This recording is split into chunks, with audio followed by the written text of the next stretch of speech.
Shalom Aleichem. Today in Mishnah Yomi, we are learning chapter 3 of Ketubot, Mishnah Zayin and Chet. Ezehu Boshet. What is the shame payment? This refers to yesterday. We said both the Mifate, the seducer, and the Ma'anis, the rapist, have to pay Boshet, among other things. Boshet is the shame that this young woman, God forbid, had to go through. Hakol lefi hamivayish, v'hamit bayesh. It all depends on the embarrasser and the embarrassee. We can understand if this woman is the daughter of the Kohen Gadol and is at a very high social status and everyone talks about her and she's on front page of the newspapers, that would be a lot more shameful if she went through such a thing. And of course, if the man is the son, a prince and a very regal kind of man, not that he should do such a thing, God forbid, that would be somewhat less embarrassing, still embarrassing, than if the man is a very low social and financial status. So that would be a determination that the court would have to make to assess this fine of Boshet against the man. Pegam, her depreciation. So how do you calculate that in the court? Rowinota, they pretend, ke'ilu hi shivcha nimkeret, as if she were a maidservant being sold. Kama haita yafe v'chama hi yafe. How much would she have been worth if she had not gone through this experience with this physical change to her body, and how much she is worth in theory, of course, to calculate the damage that she should receive. Knas, now the knas is the penalty that the Torah itself assesses against the man. Shave bekol adam, that is equal for everyone. We don't have to make an assessment. The Torah says 50 shekel, which is actually 200 zuz, the same 200 zuz as is the ketuva for the betula, as we learned about in the first parak.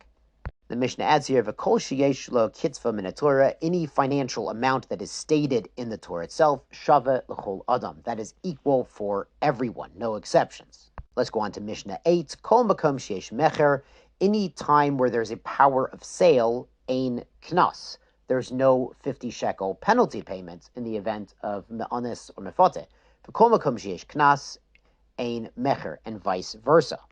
Now this refers to a Jewish father's financial right to sell his daughter to a wealthy family as an Amma Ivriya. Now that sounds ridiculous in modern times. This was only done when the family, her family of origin, was under a severe financial duress, and she would actually have a better life, as a servant in someone else's home who had plenty of resources. And the expectation generally was that this girl would marry either the rich owner of the home or one of his children, one of his sons would, take a liking to this young girl who's working in their home, and they become family and they get familiar with one another. And, and also the young girl has a chance to see what this family's like before she agrees to marry someone from the wealthy family. Because it's sometimes people look wealthy and dignified from the outside, but behind closed doors, it's a different story. So a father only has this financial right to sell his daughter, of course, for her own benefit when she's a katana, when she's under bat mitzvah. And as we've seen, the knas, the fine for an onis and mafate, is by a na'ara. That's shortly after bat mitzvah. So they don't overlap. And this is according to Rabbi Meir. The Mishnah explains, Katana yesh la mecher, if the girl's a katana under bar mitzvah, the father could sell her as amma ivriya, ve'ein la knas, but the father does not receive a knas, she does not receive a knas if there is a violation or a seduction.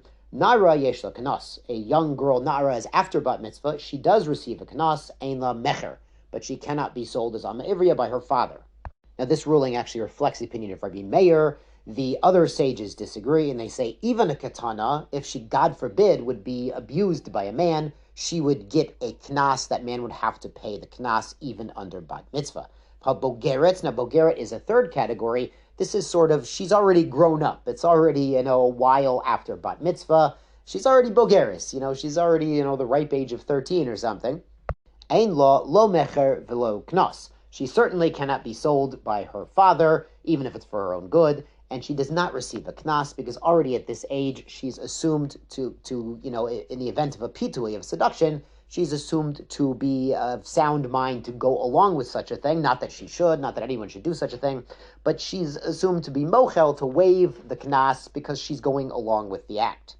Now, of course, if she is violated, God forbid, then the man doing the violating would have to pay the other things, the boshet, the pagam, the tsar, even if she's already bogeret, she's not a nara anymore, so he doesn't pay the knas, but he would pay all of the other fines assessed against him.